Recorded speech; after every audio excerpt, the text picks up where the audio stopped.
Lawyer Chief Goddy Uwazuruike was at the Abuja court, and he now joins us to provide some legal perspective to emerging issues from this trial. Chief, I want to say thank you for joining us here on Newsday. Thank you very much. Let's pick it up from your statement we just heard you say yesterday concerning the whereabouts and the proof of life of Nnamdi Kanu. Why is there fear that he might not even be alive from your own perspective? Well, I was in court yesterday as the lawyer for Ohaneze. We also announced ourselves in court. We also said it clear.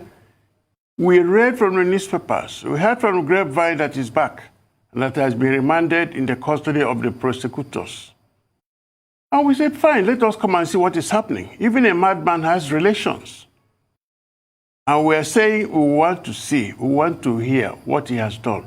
We want to know how he was brought back. So as at this moment, there is this hide-and-seek game that is going on. The court said, bring him to court yesterday. And when the DSS said, well, it's a question of logistics, and I retorted, that means you don't have a vehicle to carry him. If you need a vehicle, let us know.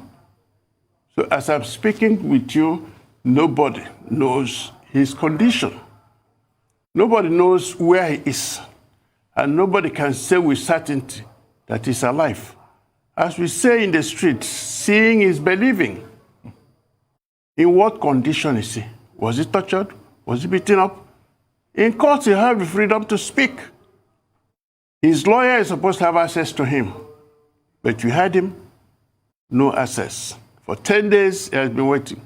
Usually, before a court hearing, a lawyer automatically sees his clients in the chambers, in prison, wherever the day before, so that they work out what will happen the next day.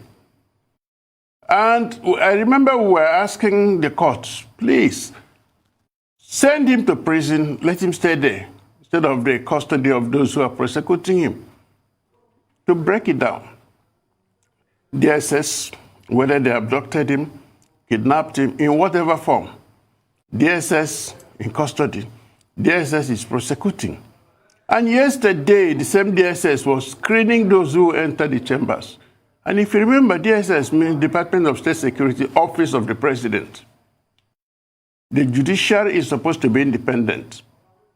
But it is this executive arm that is determining who and who will enter.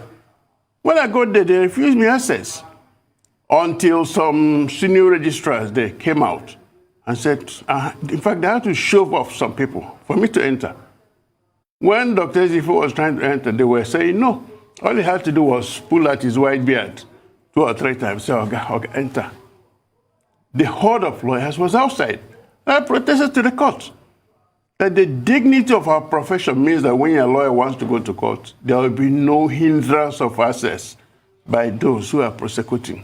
Okay, let me just come in at this point. Some of what you're saying, for people just listening, will sound very inconsistent with the spirit of separation of powers. DSS is holding, DSS is prosecuting, DSS is also policing the venue. Now, some might say, is that the fault of your profession? Because are you people not putting up enough of an objection? Why was the trial adjourned till October? That seems a long time for someone whom people are saying we're not sure in what condition he is.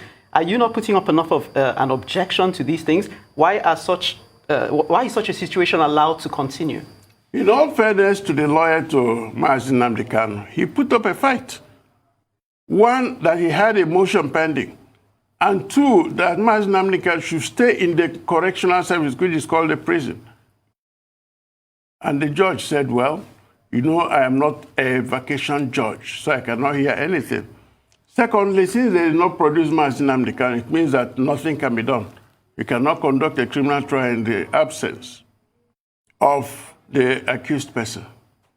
And the prosecutor, who is actually the director, federal prosecutions, I think Malam Abubakar or something like that, he said he had his 2 witnesses in court.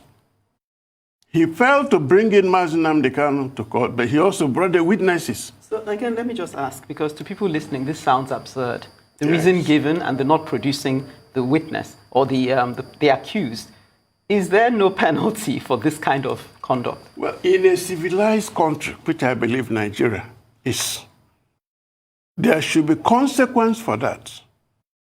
But the judge said, well, since this court is not a vacation court and there is no fear from the chief judge that there was nothing she could do. But she gave a strict warning that next time, Nnamdi Kanu should be brought there, and secondly, that his lawyers must be given access.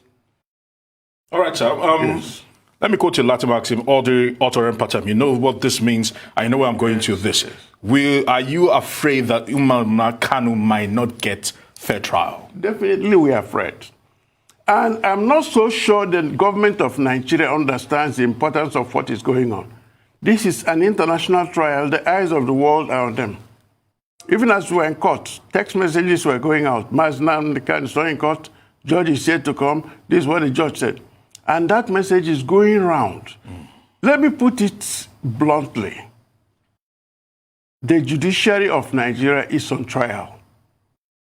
Nnamdi Kanu's trial will actually correct the embarrassment of 2018 when the sitting Chief Justice was pushed out of office for no reason at all.